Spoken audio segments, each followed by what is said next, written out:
Start करते हैं basics of matrix algebra से। मैट्रिक्स अलजेब्रा के और भी टॉपिक्स हैं जैसे आइगन वैल्यूज, आइगन वेक्टर्स, वो सब हम कवर करेंगे इस सीरीज में। और स्टार्ट करते हैं हम बेसिक्स से।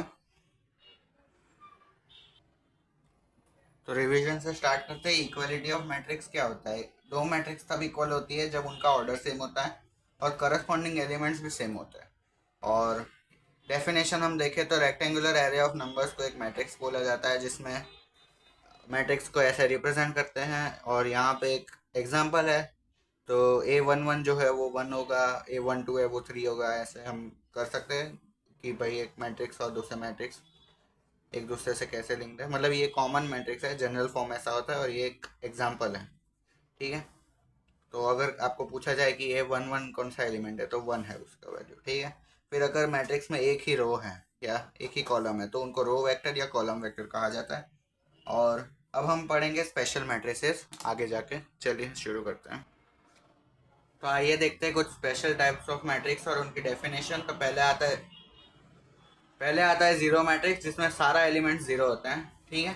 फिर स्क्वायर मैट्रिक्स आता है, जिसमें आई और जे मतलब रोज और कॉलम्स का मैग्नीट्यूड इक्वल होता है। मतलब number of rows is equal to number of columns, जैसे ये वाला मैट्रिक्स है, जितनी रोज है उतना ही कॉलम है। ठीक है। डायगोनल मैट्रिक्स, जिसमें डायगोनली जो एलिमेंट्स होते हैं एक मैट्रिक्स के, वो सारे नॉन जीरो होते हैं और बाकी सारे एलिमेंट जीरो होते हैं।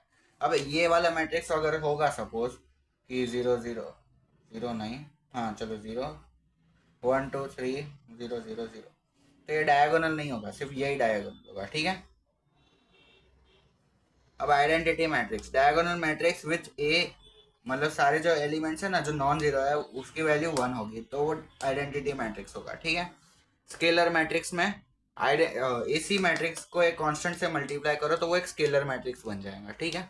जैसे ये वाला है, यहाँ पे हमने 4 को मल्टीप्लाई किया तो हमें ये मैट्रिक्स मिलेगा जो कि एक स्केलर मैट्रिक्स है।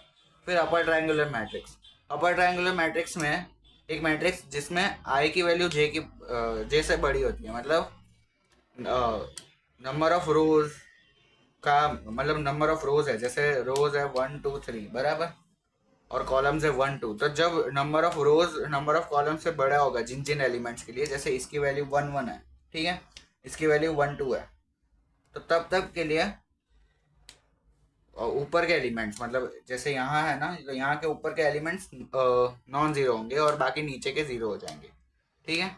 और लोअर मैट्रिक्स में उसका उल्टा है। फिर ट्रेस ऑफ मैट्रिक्स, इन दोनों के एग्जांपल्स हम आगे देखेंगे, अगर आपको अभी नहीं समझ आ रहा है तो। ट्रेस ऑफ मैट्रिक्स, तो sum of diagonal elements of a matrix, तो जैसे मैंने यहाँ पे 1 + 2 + 3 कर दिया, तो ये आएगा 6, जो कि है ट्रेस ऑफ दिस मैट्रिक्स। ठीक है। चलिए आगे बढ़ते हैं। तो देखिए, ट्रांसपोज ऑफ अ मैट्रिक्स होता है कि आप रोज के एलिमेंट्स को कॉलम्स में लिख दो और कॉलम्स के एलिमेंट्स को रोज में लिख दो, यानी रोज और कॉलम्स के एलिमेंट्स को इंटरचेंज कर दो। ठीक है। अब सिमेट्रिक मैट्रिक्स वो मैट्रिक्स होती है जिसका ट्रांसपोज लिया अगर हमने, तो वो वही मैट्रिक्स हमको देगा। ठीक है। कोई साइन का चेंज नहीं होगा। लेकिन स्क्यू सिमेट्रिक मैट्रिक्स में एक साइन का चेंज होगा, जो कि नेगेटिव साइन आएगा, नेगेटिव ऑफ ए हमें देगा। ठीक है। कॉन्जुगेट ऑफ मैट्रिक्स क्या होता है? अगर ऐसे एलिमेंट्स हैं जिनमें आयोटा जो कि कॉम्प्लेक्स नंबर होता है, तो उसके कॉम्प्लेक्स कॉन्जुगेट हमें लिख देते हैं उसकी जगह पे, और इसकी साइन होगी ए के ऊपर बार। ठीक है। जहाँ पे 4 + 5 आई है, यहाँ पे 4 - 5 आई होगा, -2i का 2i बन जाएगा, और बाकी सारे एलिमेंट्स का भी वैसा ही होगा। हाँ, लेकिन कांस्टेंट एलिमेंट है जिनमें आई नहीं है, जैसे 3 और 5 है, उनका वही रहेगा, उनमें कोई चेंज नहीं होगा। ठीक है। चलिए आगे बढ़ते हैं। Transpose conjugate of a matrix तब होता है यानी कि A⁴ वो तब होता है जब आप ए ट्रांसपोज का कॉन्जुगेट लो या फिर ए कॉन्जुगेट का ट्रांसपोज लो। और अगर ये दोनों इक्वल हुए, यानी ए ट्रांसपोज अगर ए के बराबर हुआ, ए ट्रांसपोज कॉन्जुगेट अगर ए के बराबर हुआ, तो वो हर्मिशियन मैट्रिक्स कहलाता है। स्क्यू हर्मिशियन मैट्रिक्स का मतलब ये होता है कि transpose conjugate of a matrix लिया तो वो उसका नेगेटिव ऑफ ए होगा। जैसे यहाँ पे हर्मिशियन मैट्रिक्स में वो ए के बराबर ही होता है, यहाँ पे नेगेटिव ऑफ ए के बराबर होगा। यूनिटरी मैट्रिक्स तब होगा जब A × A is equal to A⁴ is equal to I. ठीक है। अगर एक मैट्रिक्स को हम उसके ट्रांसपोज से मल्टीप्लाई करते हैं, तो उसकी वैल्यू अगर आई आती है, यानी कि आइडेंटिटी मैट्रिक्स वो 0 1 वाला 1 0 0 1 वाला, या फिर 3 × 3 में एक और एलिमेंट यहाँ पे 1 0 0 ऐसा होगा, तो वो ऑर्थोगोनल मैट्रिक्स है। अगर जब एक मैट्रिक्स उसी के ट्रांसपोज से मल्टीप्लाई होकर यूनिटरी मैट्रिक्स, यूनिटरी नहीं मतलब आइडेंटिटी मैट्रिक्स देता है। तो अब आते हैं हम ऑपरेटर्स ऑन मैट्रिक्स। तो प्लस माइनस का भी आपको पता ही है कि इंडिविजुअल एलिमेंट्स को प्लस करो या फिर माइनस करो, जो दिया है क्वेश्चन में। और मल्टीप्लिकेशन 2 by 2 का इजी होता है, जो एलिमेंट्स होते हैं उनको क्रॉस मल्टीप्लाई करने होते हैं। मतलब 3 by 3 में ऐसा होता है कि दो मैट्रिक्स दिए हैं, तो एक का रो दूसरे का कॉलम मल्टीप्लाई करना होता है और उसको इधर लिखना होता है। तो दूसरा कॉलम लेके इधर करना होता है, तीसरा कॉलम लेके इधर करना होता है। ठीक है, 2 × 2 में तो सेम ही होता है, बट इतना ही करना काम होता है। ठीक है, यहाँ पे क्या है कि R1 C1 मतलब रो 1 × C1, रो 1 × C2 को इधर लिखना है, रो 1 × C3 को इधर लिखना है। ये जो है ना, ये प्रोडक्ट है, ये आंसर है of multiplication of two matrix. और उनमें ऐसा आएगा कि दो जो मैट्रिक्स है, तो पहले का रो और दूसरे का कॉलम करना है। ठीक है, दूसरे का एक कॉलम मल्टीप्लाई करना है और उसको इधर लिखना है। फिर पहला रो और दूसरे का दूसरा कॉलम वो इधर लिखना है। ऐसा कर करके आपको पूरा मल्टीप्लिकेशन करना है। ये आपको आता ही है, ये 12th में ही है। ठीक है, फिर आपको डिटर्मिनेंट भी निकालना आता है। जैसे 1 × 1 मैट्रिक्स हो तो उसका वो एलिमेंट जो है वही है डिटर्मिनेंट। ठीक है, लेकिन अगर 2 × 2 है तो जो एलिमेंट्स है, जैसे ABCD है, तो AD - BC, ठीक है, ये आ गया डिटर्मिनेंट। वैसे ही 3 × 3 की कोई मैट्रिक्स है तो हमें तीन, जैसे सपोज ये एक मैट्रिक्स है, इनमें अभी एलिमेंट्स रख नहीं रहा मैं, या फिर रख ही देते हैं।